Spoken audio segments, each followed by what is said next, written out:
Welcome to the Evangelistic House of God Podcast.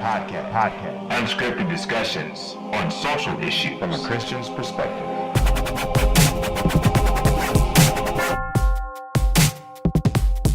Hello, and welcome to the Evangelistic House of God EHOG Podcast, where we take social issues from a Christian's perspective and discuss them openly. Right. I am Pastor Rod Harris, and this is Pastor Steve Harris. Hey. How's it going, man? Good. You're looking very sharp today. Well, thank you. Not so bad yourself. Well, you know, Listen to I try. Right. So how's it been going? Not bad. It's just, it's a little different. I know we're missing our lovely lady, Esther. Yeah, we got to get Esther back in here. Yeah. She had to work today.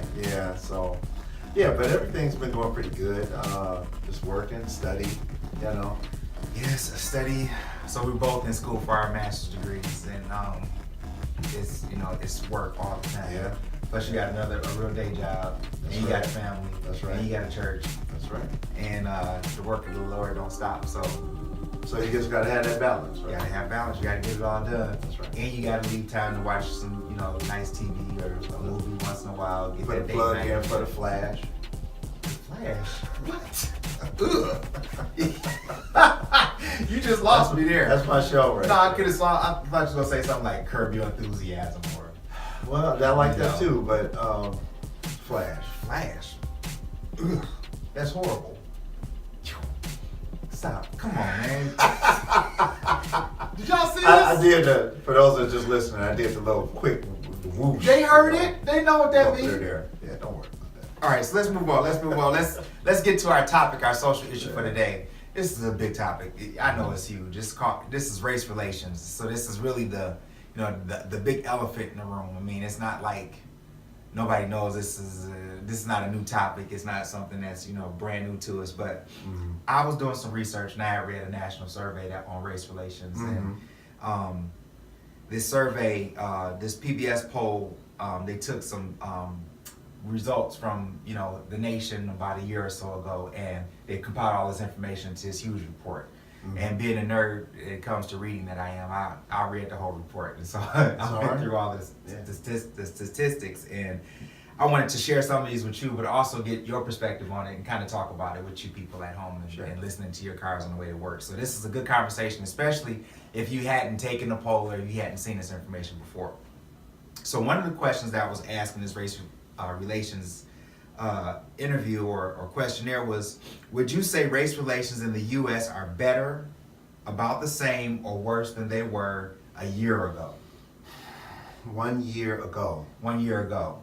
Now, the data that I have here is a little bit skewed because this data was taken before our presidential election of last year. And so, of course, we think that the data is going to be much different, and your responses will probably be even more so different than they were in 2016 and 17 when this poll was actually delivered. Yeah. Okay, so that's interesting. One of the things that you brought up, because I'm sitting here, I'm trying to think about that, right? What's different? Obviously the presidential election. So that's a big difference. Yes. I think that it has been bad, and it's really always been bad. It just seems like the last year, maybe the last couple of years, that you really started to see a lot of these things come to light because people had really started taking use of camera phones and recording a lot of the things that you see, the police brutalities that you see that was happening, where a lot of innocent people were getting killed and shot. All behaviors are on display. Yeah, so it's on display, so it's going to bring everything to a heightened pitch. I don't know necessarily if those things are brand new. I doubt it. I think that they're just being captured. Yeah. But I do think that with the presidential election and understanding that that group of white nationalists, as they call themselves, really were responsible or claimed responsibility for actually putting him in office. So they now feel more emboldened to go out and come out of the closets and come out of the woodwork, to you show see a that big flare up in white supremacy, yes, and that kind of rhetoric and talk and bolstering about white supremacy, and people are being more emboldened to do crime and hardcore stuff that they weren't doing in the last I agree with that. I think So I don't want to make it seem like when Obama was president, race relations had gotten much better, right? So I think that they went. They've never been good from my that's what I said. Yeah, my expectations. They've never been equal or even at a playing field. So I've always thought race relations were horrible. I thought they got worse when Obama was first inducted into office, or voted into office, and they continued to get worse over his 8-year stint. It's like, white America, or that section of white America, that white supremacist section of white America, really got aggravated or just peed off because he was a black man in office with his kind of power in that. And you can start to see it starting to flare up in certain areas. And, working in a corporate environment, corporate world, you started seeing more of it. I mean, it was like blatant in your face, like, no, this is reserved only for our people. We're only giving these promotions to our people. Yeah. And so I've seen a lot more of that. And then this, like I said, last year, when Trump was elected, and going in through all last year up until now, it's been like, what is going on? Because I think the difference is not only that the world is, like you said, the white nationalists are feeling more emboldened because they got, a person that they felt would support their efforts in office. But I mean, he's actually been out supporting their efforts while he's in office, and actually saying things and strengthening them and calling them good people, and and all this kind of stuff, even through all of the massacres that happened over the year. That whole thing in Charleston, in Virginia, when the guy rolled through that crowd and killed that lady, and then he came out and doubled down on his statement and said, hey, those are a bunch of good people out there, and there was some bad people on both sides. It's like, what are you talking about? Yeah, that was I thought that was unfortunate. I remember listening to that, but I think that it's almost like you've come to expect that now with him, and it's something that we should not have to tolerate. We shouldn't have to deal with that, but it is. I mean, what you're going to get with this president. It's amazing because it's almost as if racism is just the new accepted norm, and it's like, look, but they want to make it that racism way. Is just the way it is, and just deal with it. So look, you're going to be relegated back to being 3/5 of a man. Well, yeah, I think that some would love it to be that of course. Way. But I think that what really gets me is the defense that those type of people would put up and say, and they attack any of the black people really that try to stand up for themselves and say, hey, look, we're not going to take this lying down. And it's like, then they get labeled and they, they start trying to come against you. Yeah. So because you're trying to like protect Black Lives Matter. Black Lives Matter. So I don't want to get into them yet because that's part of the topic. Okay. But I want to make sure we focus on just this one question. Would you say race relations in the U.S. are better, about the same, or worse than they were a year ago? And my vote is that they are continually worse. Yeah, I think it's a trend. It's a trend. It's continuing to get worse. And right now, it's at an alarming rate. And it's almost like we're going backward. Oh yeah. Like almost like you're going back through through almost like a struggle, a race relation struggle again. Yeah. Well, actually, that's what it is.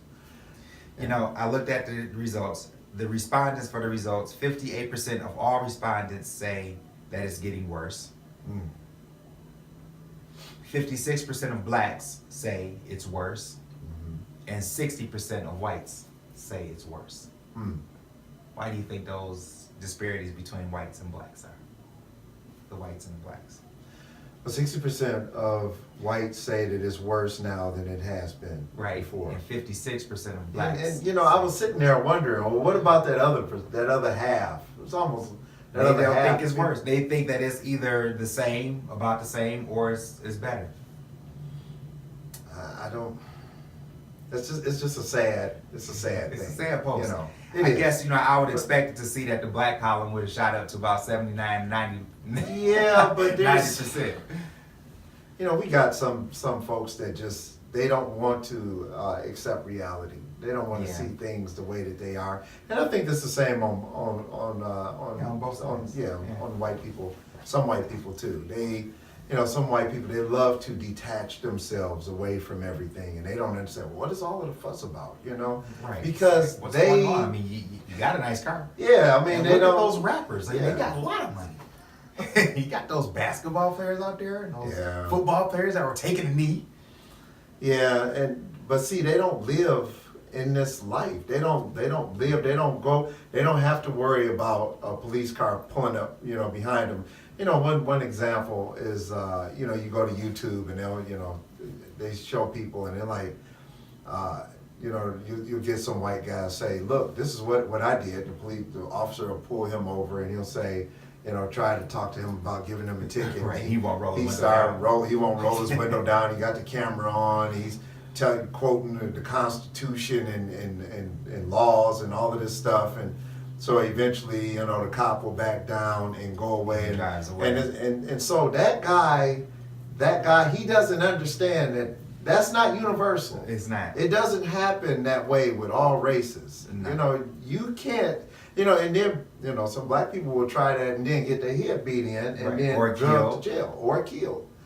And, and that's what I'm saying. It's just a detachment. They don't, there's people that just don't get it. But they never had to live it, and so they don't No. understand it. And so there's a detachment there, and they don't care. It doesn't affect them, and so they don't understand why, all these black people are taking a knee. Right. They don't get that. Well, and they want to make it about the armed forces, which is not about that. Got nothing to do with the other. It don't have nothing to do with that. There's plenty of black people, I'm sure, that's taking the knee who has family or parents or whoever who have served in the wars just like everybody else. That's right. And so it's not a disrespect to that. It is a stance against the police brutality. Right. And they don't want to address that, but it has to be addressed some kind of way. I offer another suggestion as to why, we got 60% of the whites think it's worse versus 56% of the blacks. I mean, it's about even if you think about statistics. Yeah. But the reason I think the numbers are lower for black people is because black people feel like, race relations have been bad for so long that this is just the status quo. And maybe they don't necessarily feel like it's getting worse. It just is what it is. It's just, hey, I know life is different for me being a black person than it is for, my neighbor or some counterpart at work that is white. And they just get used to it. And for them, it doesn't feel like it's worse. A lot of them also are very, especially living in Michigan and the Detroit area, very segregated, communities where they don't see many white people. Mm-hmm. And so in That's a their good point. daily activities, maybe they don't feel like it's getting worse other than what they see on television and in the news. Yeah, but as you're sitting there talking, I'm sitting there thinking, but you're still relegating yourself to being a second-class citizen. If you don't feel like you are entitled to the liberties and opportunities of white people, and that it's okay for you to receive second-class treatment, then, what does that say about you? It's like you have just said it's okay to treat me like dirt.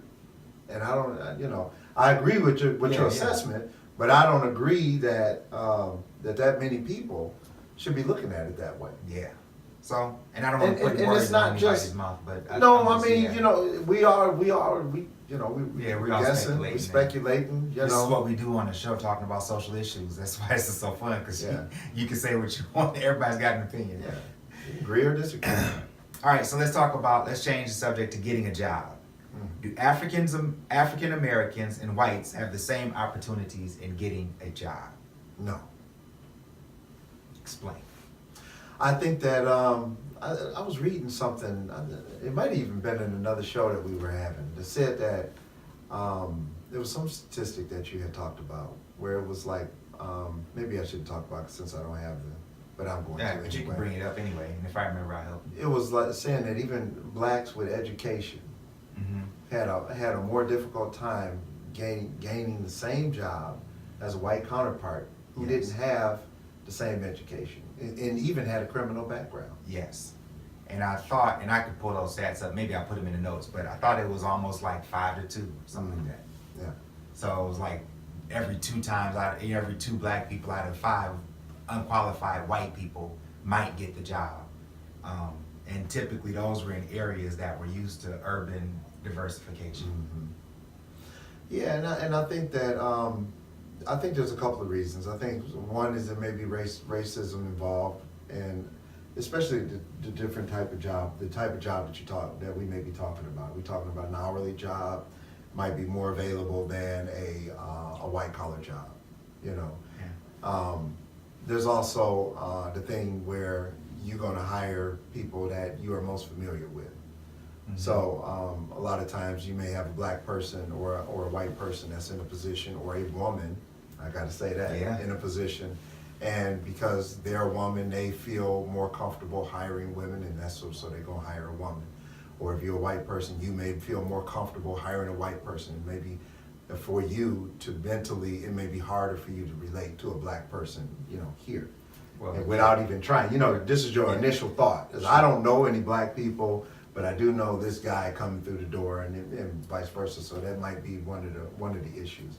I think the other thing is that, you know, there is a stigma sometimes that's in some of the white hiring managers, that black people just they're not able to do a certain job. They're not competent enough. You know, it's a bunch of stereotypes out there. Absolutely. I that think have that defeated the reputation of a lot of black people trying to move forward. That's correct. And I think that's also very difficult why it makes it difficult for black people to get promotions on the jobs that they're doing, even though they may show in their performance reviews over and over again that they're doing excellent work. It just always seems like somebody else is bypassing them, leapfrogging them for some unspecified reason, you know. Mm-hmm. And so I think that you know, that becomes, it gets to be old after a while. So I want to be fair to the question. It says, does blacks and whites have the same opportunity in getting a job?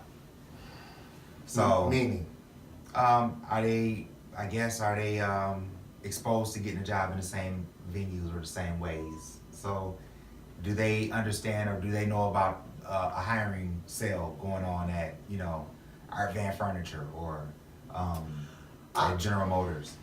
Do they have the same opportunity to actually get the job? Well, I think, okay, so I'll put myself in that position, right? Yeah. And, you know, we both going to school, we were looking to improve our education so that we, you know, obviously go that route. I think that I have access to those things, unless I'm missing something. I can go to any... Access is one thing, opportunity is another. Yeah, I think I have access to it. I have... You know, that's the one thing now, you put your name out there for one website, you know, you fill out one application, and then here's all these different, you know, companies and websites that's overwhelming you with opportunities to fill out an application. Well, that's different, and it's a little different for you because you got 20, 25 years of experience in your field, you got a degree, plus you're working on your master's Well, that's degree. what I said, I was talking about myself, yeah. So for every... You know, if we take an average person, maybe uneducated, maybe uncollege educated person, I don't agree that they got the same opportunity. Oh no, okay. So that's but that's a little different than talking about. And so access, I guess you're saying if can they get on the internet and go to careerbuilder.com and apply for a job? Yes. Yeah, you can apply for the same job, but is it really an opportunity unless it's not an opportunity until you get called in for an interview? I see. Until you actually. That's why I was asking you what you meant by. Yeah, I just wanted to make sure it was a distinguishing factor, or distinguish between having access to it and having an opportunity to receive it. It's a totally different thing. Mm-hmm. And I think that when a lot of people take polls like this and surveys, I don't know that they are able to distinguish the difference in some cases. I'll tell you what the results were. Okay. So whites said yes. 52% of white people said yes, both races have the same opportunity, and 42% said no. When it came to African Americans and black people, we said 21% said yes, and 76% said no. So the question that I have is, how do white people know whether black people have access or not? Well, you know, they see them. I'm you just got saying, these rappers that got all this money, and you got these football players, and they're taking the knee. We let them make the have to ask that question. How do they know? I can't, I can't sit here and tell you, what white people can do and what they can't. I can tell you what black people can. You know. Yeah. How do they know? How can you just sit there and just Well, you know, maybe because they're all hiring people and they hire black people like. You know. I had a hiring manager tell me, she brought me in and we were talking about a job fair, and I told this lady, I said, you know, with this particular company, you know, there is less than, it's a global worldwide company that has less than 5 African Americans in their whole management structure around the world, right? And so she was talking about it, and it was the elephant in the room. I said, hey, I just wanted to talk about this. Why is there so few black people in this company? You know, from a managerial perspective. Now, hourly, yeah, you can find, you know, as many hourly people as you want, but I'm talking from a management perspective. And she's like, oh, well, you know, black people don't apply to this. Black people don't apply to a global manufacturing company for manufacturing manager roles. Nope. Period. They don't. I said, you know, Okay. I really find that very difficult to believe. Okay. Then, and she says, so she goes on and says, well, no, it's the truth. You know, they don't apply. They don't apply. And I said, no, how do you know, for number one, whether they're black or white? They don't all put on there Exactly. their race race. or ethnicity. So she says, well, I mean, we've tried. I said, well, I'd like to know how you try to recruit black people. And she said, well, we put our and I know she was just flubbing Right. at this point. She's like, we put our our job details on all of the minority recruitment sites. A minority recruitment I site. said, what is that? What? I pulled out my pad because I'm thinking, what are those? Tell me where 'Cause it's at. obviously I haven't. I don't. She's like, well, isn't that where minorities go to apply for jobs? I said, no, they go to Career Builder and you know, all these other, all like of everybody these else. major, you know. Wow. It's Wow. just they don't even, you know, some don't even think about it. Well, you know, I was actually invited into what they call them diagonal slices or a skip level meeting. I got Okay. to meet with the CIO of our company, Huh? and he was asking me some very candid questions like that, and he acted very open to the conversation. He wanted The to know discussion. what was going on in here because he has taken on this role as the champion of diversity for this, another global corporation, and He's the champion. yeah, he's okay. the champion, and he wanted to know from my perspective as a black leader in the organization how I felt about diversity throughout the organization. And I told him, I'm like, what diversity? And he looked at me like, well, what are you saying? Are you not, basically, what's wrong with you for not towing the company line? I'm like, I said, listen, between at my level to your level, it is about 500 people. Mm. And I am one of the only 2 black people at that level. Mm. So 2 out of 500 leaders in the company like this. That's terrible. And you asking me where's the diversity? Is he a white man? I'm just curious. Well, of course. I just had to ask. Well, of course. Okay. And he's one of these people that probably voted, 52% that said yes. Yeah. Black people have the same opportunities because he works at he works for a global organization where he's the diversity lead, and he believes in it so strongly that he signed people up to be a part of the Black Data Processors group, and he put the money forward to do that. That's like, shoot, a couple $100 a membership. That's terrible.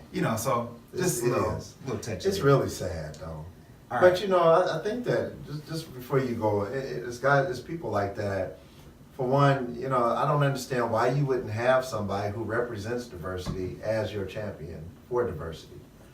Well, I think it's supposed to say something that, this white leader that sits in this very high office, at the C level would, subject himself to work directly with the minorities of the organization in a diverse kind of way and really champion and push that from a leadership perspective. Look, I don't think there's nothing wrong with it if you was making real progress. It's not about being wrong. I don't understand. If you wanted true progress, how come you couldn't find somebody who represents diversity to be the head of it? So, if you don't, hold on, let me just say this. And I'm not saying that he didn't know some things about diversity, but if you don't live it, it's very difficult for you to understand people who do. And that's where I have a real disconnect. So let me just say it this way, because see, you got levels, right? So you got the diversity department, who's always typically ran by black people or minorities, and in our situation, it is a bunch of black people. There's a vice president that's black, but as a diversity champion, he's the person that's supposed to take it and push it throughout the organization and help other people see why it's so important to have diversity in the company. Okay, so it's levels. You got levels of... yeah, but had that been just... So let me just put it this way. Had that been just another black person, another black face, saying we need diversity, then it's kind of like, tinking brass. It doesn't make any real resounding sound. But to have a white person at his level tout diversity and really push for it could have a better impact than it would if it was just another angry black person in a role trying to say, give my people opportunity.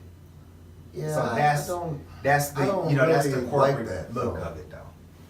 Because why does he have to be angry just because he's black? Well, that's it's the same reason why you the angry black man at your job. Well, tell me how that's different.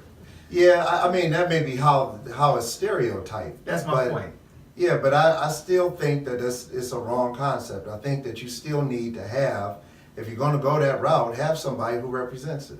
Yeah, and otherwise it's just to me it's tinkling brass or whatever you said. To have somebody who doesn't represent it to go in there like he's coming down from his great altar to come and help the poor little children. I don't need that. I need somebody to that I can look up to, and say, oh, okay, well, this is, there is some light at the end of the tunnel. People of my color actually do get to those positions. Yeah. I agree with that, and I also agree that it is very important when you sit in a leadership or an executive position that you need to support initiatives that do things like diversity. I agree, and I think that they also need to make room for a diverse candidate to sit on that same board. Yeah. So that's where I'm at. Yeah. I want to like it didn't have none of that. Because somebody was, I know where you work. I don't care what they. But Okay, we don't have that. We have a white man who is supposed to be the head of diversity, which I haven't seen very much of, and in any other race other than white people. And and I haven't seen any changes. I haven't seen him. I haven't seen any. There's nothing below him, that's taking place. So it's just a role that they had to fulfill. They did it just because it was they had to check a box. Yeah, corporate social responsibility. And I just feel like it's unfortunate. Yeah, that's because it's real progress that could be made there. Yeah. All right, I think we got time for one more. Okay. Equal justice. Do African Americans and whites have the same opportunity in equal justice? We know that's not true. Yeah, we can cut to the chase. I can go ahead and tell you. Go ahead. Yeah. All right. For whites, 50% says yes. Yeah, because they're not affected by it. They don't know. They 46% say no. Mm-hmm. For blacks, 11% say yes. It's probably about the number that voted for Trump. And then 87% say no. Yeah, and that's about right. But I think that once again, when people don't have the, when they're not affected by it, they don't care, and they just seem like, oh, I don't understand why they're like you said, why they're so angry all the time. Exactly. Why are they so fussy? They have better opportunities now. They're not slaves. They don't have chains around their neck. My God, what do they want? Hey, we want what you got. You got those rich hip hop rappers. You got those football players. You let them make millions. Don't let nobody. They're taking a knee. All right, I do got one more. Okay. Black Lives Matter. Mm-hmm. From what you have heard or seen about Black Lives Matter, do you think it is mostly a slogan or a movement? I think it's a real movement in some places, especially where tragedy has taken place, like a lot of the police brutality. Where was that, St. Louis? Yeah. Some of the areas like that, where there was a real rising up. Chicago was another area. the areas where law enforcement is most brutal and you know where it's captured, where it's so blatant that people just rise up and just like I've had enough. Yeah. So it's real in those areas. Some areas like where we're at, you may not see it as much. You may just see a lot more of it on television, but you also hear a lot of, because we live in predominantly white communities, you hear more about them trying to label it as terrorism and all of this kind of stuff. Yeah. So, All right, so I'm gonna give you the stats. mm-hmm.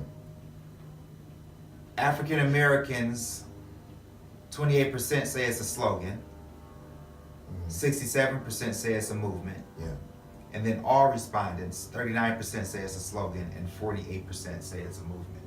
All respondents say 39. 39% say it's a slogan, and 48% say it's a movement. Yeah, I do think that it is a movement.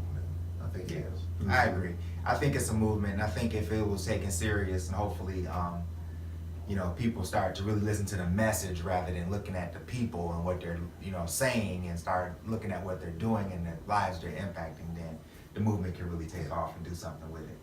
But you know, I think about the civil rights leaders of the past. It doesn't matter which one you're talking about, whether it's Malcolm X or Martin Luther King, or all of them have been labeled Terrorists, threats and right, yes. public enemy number ones to this country. And it's really a sad thing when, you know, you want to rise up and it's like, look, I'm not taking this anymore. I'm not going to allow you to treat me like a dirt or like a dog, that because I rose up and I protested in my own way, now I am looked at as some kind of a villain because I didn't allow you to continue to slap me in my face. Yeah. You know, and I think that this country, it really does have a ways to go with race relations. It is getting worse, but we got to pray, and we got to keep praying. We got to keep believing. We got to keep going out and promoting and keep talking about it, because otherwise it'll die. That's right. And I think that's one of the reasons that it was allowed to get as bad as it was, because this elephant in the room, nobody wanted to take notice of it and actually deal with it. Yeah. And I think that the more we open up as people, especially black people, start having these conversations, have real conversations at home with your family and your children, take it to church with you, take it to work with you, and actually open up the dialogue and get people to see that it affects more than, you know, than what you see on television. This is really affecting real lives, and it's making real problems for our people in our nation.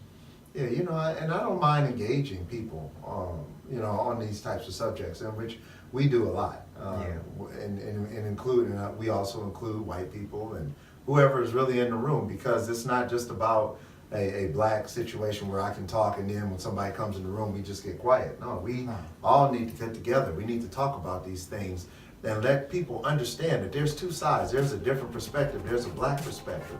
You know, you can think whatever you want, but until you actually live that, till you actually understand and talk to people who have to live under those conditions every day, you really don't understand what's going on. That's right.